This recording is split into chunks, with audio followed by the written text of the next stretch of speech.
할렐루야, 반갑습니다. 할렐루야. 제가 두려운 것이 있다면요. 오해는 하지 마세요. 오늘 오지 않은 사람들 말씀드리는 거 아니니까 오해하지 마세요. 10,000명, 20,000명이 안 보이는 것이 두려운 것이 아니라 오늘 이 자리에서 한 명이라도 하나님의 말씀을 듣지 않는 것이 두렵습니다. 한 명이라도 말씀이 귀에 들어오지 않는 게 두려워요. 예수님을 따르던 무리는 많았습니다. 바리새인도 있었고 유대인들도 있었고 많은 사람들을 따랐어요. 심지어는 5,000명이나 따라서 그들을 다 먹이는 일들도 있었죠. 그러나 예수님이 기적의 시간이 지나고 예수님이 하나님의 뜻대로 그 계획된 길을 걸어가시게 될 때 사람들은 한 명씩 두 명씩 다 떠났습니다. 심지어는 예수님의 제자들조차도 예수님이 십자가 못 박혀 붙잡혀 가시게 될 때 가룟 유다는 예수님을 팔았을 뿐만 아니라 아주 훌륭한 수제자 베드로도 예수님을 부인했습니다. 제가 가장 두려운 것은 바로 그겁니다. 예수님 말씀이 선포되어지게 될 때 다 마음이 떠나가고 생각이 떠나가는 것. 10,000명이 모여든 10만 명이 모여든 하나님의 말씀이 그 마음속에 새겨지지 않는다면 한 명이라도 그 말씀 속에 새겨지는 걸 보고 저는 설교하고 싶습니다. 그 이유는 설교를 분명히 들어야 될 만한 사람들이 듣기 때문이죠. 듣고 싶은 자들이 듣기 때문이죠. 한 명이라도 하나님의 말씀을 듣고자 원하는 자를 위해서 설교하기 때문에 그 설교는 아주 값진 설교라고 생각합니다. 그러기에 제가 두려운 것은 오늘 시간 제가 두려운 것은 사람이 많이 모이고 적게 모이는 것이 아니라 설교의 메시지 가운데 예수 그리스도의 말씀이 새겨지지 못하는 것이 두려움이 있습니다. 소망과 계획은요, 무엇이 다를까요? 소망과 계획이 다른 것은 현실과 꿈입니다. 소망은 눈에 보여지고 경험된 것에 머무르지 않습니다. 그 이상의 것들을 꿈꿀 때 소망이라 합니다. 그래서 소망이 자라는 것은 마음과 생각 속에 자랍니다. 무궁무진하죠. 그런데 계획은요? 계획은 그 소망을 이루기 위해서 스스로 절제하고 도전하며 또한 실패의 교훈을 따라서 이루어가는 것을 계획이라고 합니다. 그러므로 계획은 강한 정신력과 논리적이고 건강한 육체와 현실 환경을 만들어가는 것입니다. 근데 현 시대에 많은 사람들은 계획은 잘 세우지만 소망은 꿈꾸지 못합니다. 그건 아이와 어른과 같습니다. 아이는 꿈을 참 잘 꿉니다. 창작의 꿈을 꿉니다. 생각 못한 일들을 이루어갑니다. 그러나 어른은 아이처럼 그런 것에 대한 꿈을 꾸지 못합니다. 아이에게 있는 것은 두려움이 없는 겁니다. 아이에게는 새로운 것에 대한 두려움이 없습니다. 아이에게는 경험된 실패가 없기 때문에 두려움이 없습니다. 아이에게는 부모가 있기 때문에 실패에 대한 두려움이 없지만 어른은 시간이 지나고 실패가 다가왔고 경험되어졌기 때문에 그 실패에 대한 두려움이 꿈을 못 꾸게 만듭니다. 현실을 못 넘어가게 만듭니다. 그러므로 실패에 대한 위로와 꾸었던 꿈에 대한 약속을 오늘 품고 인내하며 기다리는 것. 그것이 바로 성경이 오늘 우리에게 주신 메시지입니다. 그러므로 꿈을 꾸어도 생각과 마음뿐이고 계획을 세우지 못하는 우리 마음속에 있는 우리들. 성경 우리가 말씀하시기를 늘 말씀을 상고하고 묵상함을 통하여서 위로받고 삶의 고난을 도전하고 그리고 견디면서 묵묵히 전진해가는 것을 우리가 소망이다 말하며 그리스도인이 가져야 될 소망입니다. 우리는 실패할 수 있습니다. 좌절할 수 있습니다. 어려움이 올 수 있습니다. 고난이 올 수 있습니다. 그러나 성경 말씀을 항상 묵상함을 통해서 그 속에 있는 말씀을 붙잡고 위로받고 그리고 인내해 가는 것입니다. 오늘 본문 4절 말씀해 보게 되면 전에 기록된 바라는 것은 구약 성경을 말합니다. 구약 성경은 회복과 약속의 내용이 가득합니다. 이스라엘 백성들은 나라를 잃어버렸습니다. 나라 잃어버린 슬픔이 있었습니다. 그거에 대한 찾아주리라. 내가 너희들의 나라를 세워주리라. 라는 약속의 메시지가 있는 것이 구약 메시지입니다. 그리고 너희를 위해서 너희 성전을 세울 메시아를 내가 너희들에게 보내리라. 이것은 이스라엘 백성들의 교훈이며 하나님의 약속을 붙잡고 위로받으며 인내했던 바로 이스라엘 백성들의 메시지입니다. 전에 기록된 바라고 성경 우리에게 말씀해 주고 있죠. 이런 메시지는 성경에 많이 기록되어 있습니다. 출애굽을 했던 이스라엘 백성들, 애굽에 있던 백성들은 약속의 말씀을 붙잡습니다. 그리고 그 말씀이 성취됩니다. 누구를 통해서요? 모세를 통해서 약속의 땅을 가고자 그들은 출애굽하게 됩니다. 또한 이런 메시지가 있습니다. 이스라엘 백성들이 아수르와 바벨론을 통해서 나라가 멸망해버립니다. 남과 북이 다 멸망당해버려요. 그리고 그들은 아수르와 바벨론을 포로로 잡혀가게 됩니다. 거기서도 마찬가지로 내가 너희들의 나라를 회복해 주리라. 내가 너희들을 구원하리라. 너희들을 포로에서 구원해 주리라. 라는 약속의 메시지. 그리고 그들을 위로해 주고 그들을 이적 가운데 그들을 하나님의 백성임을 인정해 주게 됩니다. 이것이 구약의 메시지들이죠. 오늘 하늘 소망을 믿는 자에게 인내가 요구됩니다. 우리에게 소망을 품은 자들, 그 소망을 품은 자들에게는 인내가 요구되며 위로가 있을 것입니다. 그러므로 성경의 위로를 통해서 하늘 소망을 가지고 지속적으로 되는 것, 이것이 바로 인내하며 위로라고 합니다. 인내한다는 건 단순히 수동적으로 참고 견디는 것만을 말하지 않습니다. 인내한다는 것은 역경을 헤치고 도전한다는 의미가 있고요. 선을 이루기 위해서 적극적으로 노력하는 자세를 인내한다라고 성경 우리에게 말씀해주고 있습니다. 그냥 인내하는 것이 아니라 무엇을 위해서? 하나님의 뜻을 위해서 인내하는 거예요. 하나님 말씀의 뜻을 위해서 인내하는 것. 이것이 바로 성경에서 말씀하고 있는 인내입니다. 그러므로 하늘의 소망을 둔 성도에게는 반드시 이러한 인내가 요구됩니다. 그러므로 성경은 위로와 격려가 가득 차 있습니다. 이 말씀을 믿고 받아들이면 그 자체가 소망입니다. 말씀을 받아들이면 그 자체가 소망이죠. 인내와 성경의 위로는 특별히 오늘 본문 말씀에서 말씀해 주는 것처럼 믿음이 연약한 자들에게 더욱 필요합니다. 믿음이 강한 자가 있고 믿음이 연약한 자가 있습니다. 교회에는 이처럼 믿음이 좋은 사람이 있고 연약한 사람이 있어요. 그런데 인내한다는 건 또 더 인내하고 위로받는다는 것은 이 믿음이 강한 자보다 믿음이 연약한 자들에게 더 필요하고 절실하다는 것이죠. 그들이 연약한 믿음이 성경의 위로를 받고 인내함으로써 소망을 가지게 될 때 더 강한 믿음을 소유할 수 있기 때문입니다.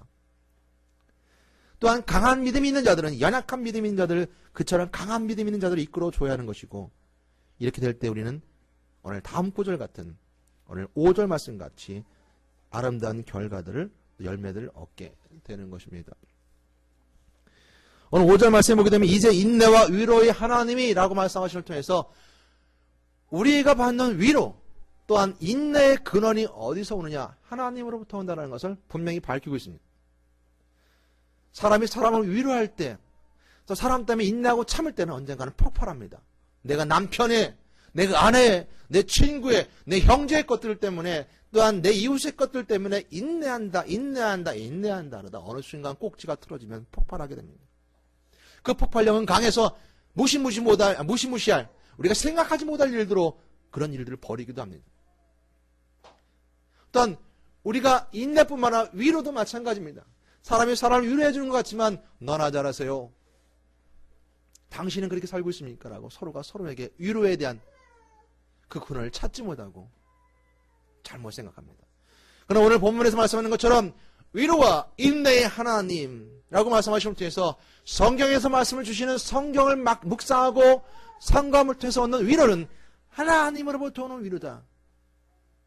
내가 사람을 위로할 수 없고 사람의 것들을 위로받지 못하고 세상 것들을 위로받지 못하지만 하나님의 것이다. 그 근원은 하나님이다라고 오늘 먼저 우리에게 밝혀주고 있는 겁니다. 이제 인내와 위로의 하나님이라고 우리에게 말씀해 주고 있죠. 그러므로 아버지도 한 분이요 인내하게 하며 위로하게 하시는 분도 한 분이라는 사실입니다. 그리고 우리를 도와주시는 분도 한 분이라는 거예요. 하나님 내가 인내할 수 없을 때 인내하게 하십니다. 고통받고 어려운 가운데 내가 고난 가운데 인내할 수 없을 때 나를 인내하게 하시는 것. 그것이 하나님입니다. 내가 세상의 어떤 위로보다도 유한되지 않는 것 실패와 고난과 고통 가운데 그 가운데 있을 때 우리가 믿기만 하면 하나님이 내 마음과 생각을 개입하여 주셔서 내 육체와 환경 속에서 위로하신다는 사실입니다. 그러므로 우리는 우리의 인내와 위로는 언제나 우리는 그분만 믿으면 됩니다. 저는 확신합니다. 우리 스스로는 아무것도 할 수 없는 존재입니다. 이런 나를 능하게 하시는 그리스도로 말미암아 모든 한 것을 할 수 있게 하셨습니다. 아무것도 할 수 없는 존재지만, 아무것도 할 수 없는 나지만 나로 능하게 하시는 그리스도, 나에게 오셔서 나를 할 수 있게 만드신 하나님, 할 수 있게 만드는 그리스도를 통해서 나는 모든 것이 할 수 있다는 겁니다. 그럼 우리가 먼저 믿기만 하면, 내 마음속에 예수 그리스도를 믿고 내 인내가, 내 위로하심이 하나님으로부터 온다라고 믿고 그걸 믿기만 하면, 그리스도 십자가 은혜로 내가 믿기만 하면 그 모든 것을 할 수 있다는 것입니다. 소망을 품은 성도의 신앙생활이 있습니다. 이런 신앙생활 행동은 그리스도 예수 그리스도를 본받는 것입니다. 예수 그리스도를 본받을 때 이런 인내하고 위로받는 자의 신앙이 될 수 있는 것입니다. 그것이 바로 오늘 5절 두 번째 말씀해 주는 내용입니다. 이제 인내와 위로의 하나님이 너희로 그리스도 예수를 본받아 그랬습니다. 예수 그리스도를 본받는 것이 바로 인내와 위로가 하나님으로부터 오는 것을 받고 살아가는 자들이다. 그것에는, 그 인내에는 두려움이 없고 그 위로에는 거짓이 없으며 그 인내에는 담대함이 있는 모든 것들은 하나님으로부터 오는 것인데, 그 인내하고 위로받고 살아가는 삶을 살아가는 것은 바로 예수 그리스도를 본받는 것이다. 그 이유는 예수 그리스도가 그 역경 가운데서도 그 모든 길을 걸어가셨기 때문에, 본인 친히 낮아지심을 통하여서, 본인 친히 사람같이 되심을 통하여서 하나님이셨지만 그 근본 본체심을 다 던지시고 사람의 모양으로 이 땅에 오셔서 죽기까지 낮추시며 복종하셨기 때문에, 빌립보서 2장 6절에 11절 말씀이죠. 자기를 낮추시고 죽기까지 복종하여 십자가에 죽으심이라. 바로 예수 그리스도가 그 인내의 길을 걸어가셨고 그 인내의 길 속에서 승리하셨기 때문에 우리에게 그 은혜 가운데 바로 인내하는 신앙생활, 위로받는 신앙생활을 할 수 있는 것입니다. 우리는 그러나 세상의 것들을 따라가며 세상의 위로를 받기 좋아합니다. 골로새 2장 8절 말씀에 보게 되면, 누가 철학과 헛된 속임수로 너희를 사로잡을까 주의하라 그랬습니다. 이것은 사람의 전통과 세상의 초등 학문을 따르며 그리스도를 따름이 아닙니다. 골로새 2장 8절 말씀하시는 것처럼 우리는 세상의 학문을 따라가고 초등 학문을 따라가고 사람의 전통을 따라가며 그것은 그리스도를 따라가는 것이 아니라 그랬습니다. 주의하라는 겁니다. 주의라는 겁니다. 철학과 헛된 속임수로 너희를 사로잡을까 주의하라. 우리는 주님을 따라간다 말하면서도 세상이 위로받기 좋아합니다. 세상이 위로하기 좋아합니다. 이러면 교회 안에서도 마찬가지입니다. 우리가 형제들을 위로해 줄 때 동조해 주는 것이 위로해 주는 것 같지만 그렇지 않을 때가 많습니다. 그래, 난 너를 믿어. 하나님 앞에 멀어진 것에 대해서 그래, 그렇게 멀어질 수밖에 없었지. 하나님을 떠날 수밖에 없었지. 예배를 드릴 수밖에 없었지라고 동조해주며 함께하는 것. 어찌 보면 다 그 사람의 마음을 얻는 것 같지만 실질적으로는 하나님의 위로가 아닙니다. 마음을 얻을 수 있을지 모르지만 하나님의 위로는 될 수 없어요. 오늘 우리에게 주신 은혜 가운데 주신 은혜는 예수 그리스도도 그렇게 삶을 사셨고 그 말씀이 기록된 성경 말씀으로 위로해 주는 것. 인내하라, 참고 기다리라라고 약속을 붙잡으라라고 그 성경 말씀을 증거해 주고 권면해 주는 것. 이것이 서로 성도 간에 믿음 없는 자가 믿음 없게 하고 믿음이 연약한 자 믿음을 강하게 하는 그 위로가 그곳에 있게 된다는 사실입니다. 오늘 자신을 낮추어 사람의 모양을 입었으며 십자가에 달려 죽기까지 복종하신 그리스도의 모범을 따라 자신의 삶도 믿음이 강함을 과시하는 것이 아니라 오히려 자신을 낮추며 믿음이 약한 자를 배려하는 삶, 그런 삶을 살아야 하며 그때 성도는 서로 뜻이 같게 된다는 것입니다. 교회 분열이 없습니다. 그래서 말씀하시기를 오늘 5절 말씀에 그리스도 예수를 본받아 서로 뜻이 같게 하여 주사. 뜻이 같자는 거예요. 뜻이 같아야 된다는 겁니다. 저도 소망합니다. 뜻이 같았으면 좋겠습니다. 뜻이 같았으면 좋겠어요. 뜻이 너무 달라요. 목적이 달라요. 생각이 다를 수 있습니다. 그러나 중요한 것은 예수 그리스도를 본받아라는 말씀 속에 담겨 있는 것처럼 예수 그리스도에게 함께한 뜻, 그 뜻이 우리를 하나로 만들 수 있다는 겁니다. 뜻이 같을 때 하나로 만들 수 있는데 믿음이 강한 자나 약한 자가 있는데 그 서로 둘이 하나의 뜻이 될 수 있는 것은 한 뜻으로 가야 되는 것이고 한 길로 가는 것인데 바로 예수 그리스도를 본받아 따라 삶을 살아가는 것이라고 성경이 우리가 말씀해 주고 있는 겁니다. 그래서 서로 뜻이 같이 갖게 하여 주사라고 말씀하실 때에서 미래로 말했습니다. 사도 바울은 로마 교회에 있는 성도들이 한마음 한뜻 되기를 원했고 오늘 서로 뜻이 갖게 하여 주사라고 소망으로 얘기하고 있습니다. 성도가 각자가 서로 그리스도를 본받아 낮아진다면, 높아지지 않고 낮아진다면 한 지체가 될 수 있습니다. 로마서 12장 16절 말씀 보게 되면 서로 마음을 같이하여 높은 데 마음을 두지 말고 도리어 낮은 데 처하며 스스로 지혜 있는 채 하지 말라라는 말씀이 있습니다. 사도 바울이 원했던 것입니다. 믿음이 좋을 수도 있고 강할 수도 있습니다. 그러나 낮은 자를 위해서 스스로 낮춰줘서 예수님이 하나님이셨지만 그 근본 모든 걸 다 던져버리시고 이 땅에 오셔서 사람의 모양 오셨던 것처럼 믿음이 좋은 사람들 낮아줘서 서로 뜻이 하나 되게 하고 하나가 되고 한 마음이 되게 하길 원한다. 그래서 하여 주자라고 바울은 말합니다. 로마 교회 성도들에 대한 미래에 그들이 그리스도를 본받는 것이 성취될 것을 기대하면서 기도하는 심정으로 이처럼 간구하고 있습니다. 저도 간구합니다.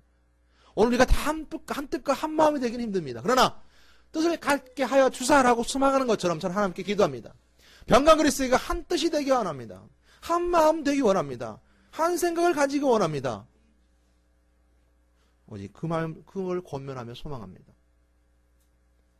그것이 우리 주신 은혜 가운데 오늘 본문에서 말씀해 주고 있습니다. 그리고 또 하나 말씀하는 것처럼 그냥 뜻만 같은 것이 아니라 6절 말씀에 보게 되면 한 마음과 한 입으로 라고 말씀하고 있습니다. 내면적으로 한 마음과 한 뜻이 되었다면 마음도 몸도 같이 하나로 외면적인 것도 내적인 것도 하나라면 신앙의 행동들이 신앙의 동절들이 외적인 신앙 고백이 일수점을 가져야 되지 않겠느냐. 이런 모습은 초대교회 모습이 잘 나와 있습니다. 사도행 1장 14절 말씀에 보게 되면요. 어머니와 마리와 예수의 아우들과 더불어 마음을 같이 하여 오로지 기도하기 힘썼다 그랬습니다. 이게 초대교회 모습들이었습니다. 서로 다른 사람들이죠. 여자들과 예수의 어머니 마리아와 예수의 아우들과 한 가족이요. 더불어 마음을 같이하여 오로지 기도에 힘쓰니라. 예배드리고 기도하는 거 힘썼어요. 오늘 평강그리스도교회 아니 모든 이 대한민국 교회들도 마찬가지입니다. 와서 함께 힘쓰는 건 기도할 때 한 뜻 되고 말씀 읽을 때 한 뜻 되고 사랑 나누고 선교하고 전도할 때 하나 되는 거. 한 뜻과 한 마음과 한 몸이 되는 겁니다. 그것이 한 뜻이 되는 것이죠. 오늘 초대교회 모습 좀 우리는 그래야 됩니다. 날마다 마음을 같이하여 성전에 모이기를 힘쓰고 집에 있든지 집에서 떡을 떼며 기뻐함과 순전한 마음으로 음식을 먹고 이거 초대교회 모습들이었다는 겁니다. 모이기를 힘쓰고 기도하기 힘쓰고 말씀을 함께 나누기를 원하고 성찬되기 원하고 이런 것들이 바로 초대교회의 하나 되는 모습이었고 로마서에서 사도 바울은 그것을 강조하고 있습니다. 한 마음과 한 입으로 하나님 우리 주 예수 그리스도의 아버지께 영광을 돌리게 하려 하노라 그랬습니다. 이것이 영광 돌리는 것이 삶의 지향점이라는 겁니다. 가야 될 방향이라는 겁니다. 뜻과 한 몸이 되어서 함께 가야 될 방향이 있는데 그것은 함께 영광 돌리는 일이라는 거예요. 저는 사역하면서 제가 영광 받고 싶지 않습니다. 저는 하나님의 일을 하면서 제가 뭔가를 누리고 싶은 생각 없습니다. 저는 하나님 일 하면서 제 삶을 여기 의지하고 싶지 않습니다. 제가 먹고 사는 걸 가지고서 여기서 의지하고 싶지 않습니다. 제 삶의 여러 가지 풍요로움을 여기서 의지하고 싶지 않습니다. 다만 오늘 성경의 말씀에서 주고 있는 것처럼 우리의 방향점이 함께 되기를 원한다는 거예요. 내 삶에 결부된 것이 아니라 하나님께 영광 돌리는 일들이 하나 되기를 원한다는 거. 한 뜻이 되고 한 몸과 한 마음이 되기 원한다는 거. 하나님께 영광 돌리는 일들이라는 겁니다. 그것이 바로 우리가 가야 될 삶의 지향점이고 가야 될 방향입니다. 그걸 통해서 예수 그리스도께서 영광 받으셔야 된다는 그 관계를 우리에게 또 증거해주고 있습니다. 예수 그리스도의 아버지께 영광을 돌리게 하려 함이라. 하나님께 영광 돌릴 뿐만 아니라 예수 그리스도께서도 영광 받으셔야 된다. 교회에서 영광 받으시고 분명한 방향을 갈 수 있는 건 그리스도를 영광 돌리는 것이 그리스도께 향해 가는 겁니다.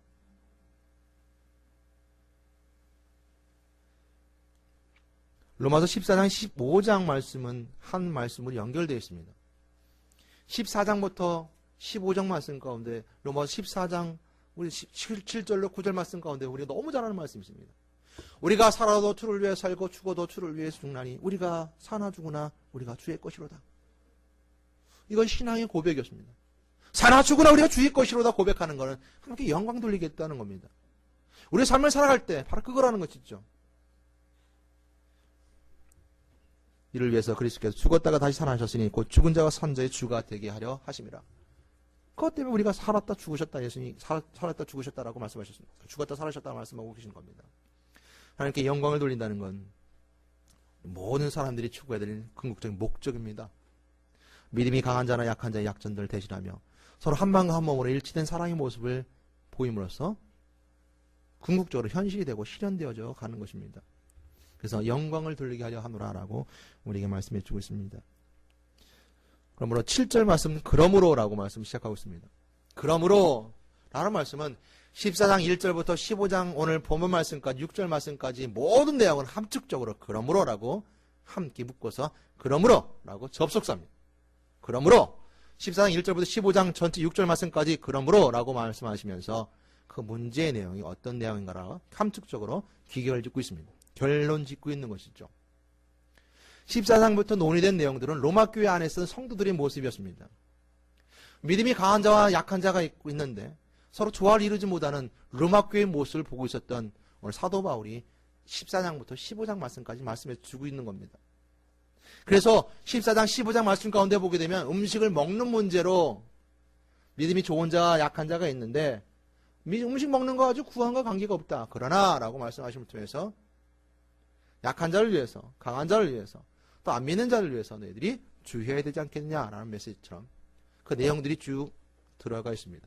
그러므로 라고 말씀하시면 통해서 그 모든 조화의 결론을 우리에게 말씀해 주고 있습니다. 그러므로 그리스도께서 우리를 받아 하나님께 영광을 돌리게 하신 것 같이 너희도 서로 받으라 라는 말씀으로 생뚱맞게 말씀해 주고 있죠. 뭘 받으라는 건가? 들이받으라는 건가? 만 받는다는 것인가? 라는 것인데 그것은 믿음이 좋은 자나 믿음이 약한 자나 믿음이 강한 자나 믿음이 연약한 자나 우리를 받아주셨다는 거예요. 하나님께 영광을 돌리신 것 같이라는 것은 믿음이 좋은 자나 약한 자나 다 구원받은 존재를 하나님께 받아주셨다는 거예요. 예수 믿는 자들은 로마 교회 성도들에게 말하는 것이 바랍니다. 그러니까 너희들도 서로 받으라는 거예요. 하나님이 너희들이 모든 약함을 아시고 하나님이 너희들의 모든 것들을 아시고 구원으로 받아주었던 것처럼 너희들도 서로 받으라. 서로 동질감을 가지고 배려하고 서로 뜻이 같이 하라, 소망이 같이 하라 라고 성경 우리에게 말씀해 주고 있는 것입니다. 로마서 14장 1절 말씀해 보게 되면요. 믿음이 연약한 자를 너희가 받되 라고 시작합니다. 로마서 15장 1절 말씀이 시작하기는 믿음이 강한 우리는 마땅히 믿음이 약한 자의 약점을 담당하고 라는 말씀을 통해서 14장과 15장이 바로 믿음이 강하고 연약한 자들의 메시지인 것을 우리가 더욱더 알게 됩니다. 결론적으로 말씀드립니다. 평강 그리스도의 소망은 저는 5가지를 말합니다. 오늘 본문 말씀처럼 하나님이 주신 인내와 위로 가운데 삶을 살아서 믿음이 성장하신 여러분 되시기를 주님으로 축원합니다. 두 번째는 분명한 목적지는 하나님의 나라며 그 방법은 성경에 있음을 확신하며 확인합니다. 세 번째는 그리스도 예수님이 보여주신 그 길을 따라 본받아 쫓아가는 여러분 되시길 바라겠습니다. 네 번째는 서로 다른 길이 아니라 한 길을 가며 다섯 번째는 한 마음과 한 뜻이 되어 영광이 하나님께 있어지기를 소망합니다. 이것이 바로 제가 소망하는 내용입니다. 여러분 어떤 소망을 품습니까? 어떤 소망을 가지고 있습니까? 평강을 쓰기는 어떤 소망을 간직해야 됩니까? 오늘 성경은 우리에게 이렇게 말씀해 주고 있습니다. 이로와 인내를 너희들이 하나님부터 받아야 된다라고 말씀해 주고 있는 것입니다. 저는 여러분들에게 오늘 5가지 소망을 말씀드렸던 것처럼 이런 소망을 품고 신앙생활에 성공하시는 여러분 되시기를 우리 예수 그리스도의 이름으로 간절히 축원합니다. 기도하겠습니다. 하나님 감사합니다. 은혜 가운데 주어진 말씀을 다시 한번 묵상해 왔습니다. 성경 말씀 속엔 하나님이 주신 위로가 있고 인내함이 있습니다. 약속을 기다리는 자에게 인내가 있고 또한 우리에게 풍요로움이 있는 것은 위로하심이 있으며 고난과 이기는 승리의 비결이 위로함에 있음을 알게 됩니다. 오늘 저희들 약속 붙잡고 하나님의 위로하심 속에서 어떤 고난과 고통이 온다 하더라도 승리해 나가며 기다릴 수 있는 능력과 힘을 주시옵소서. 우리는 연약하오나 우리는 부족하오나 우리 믿음이 연약해서 아직 그 인내까지 가지 못하오나 하나님께서 인내하게 하여 주시고 하나님께 위로하심을 통하여서 오늘도 승리해 나가는 은혜의 말씀을 다시 한번 성경 말씀 붙잡고 그 가운데 찾고 인내하심 속에 찾고 그 말씀 속에 묵상함을 통해서 승리해가는 저희들 에게 인도하여 주시옵소서. 이 모든 우리 예수 그리스도 이름으로 기도드렸습니다. 아멘.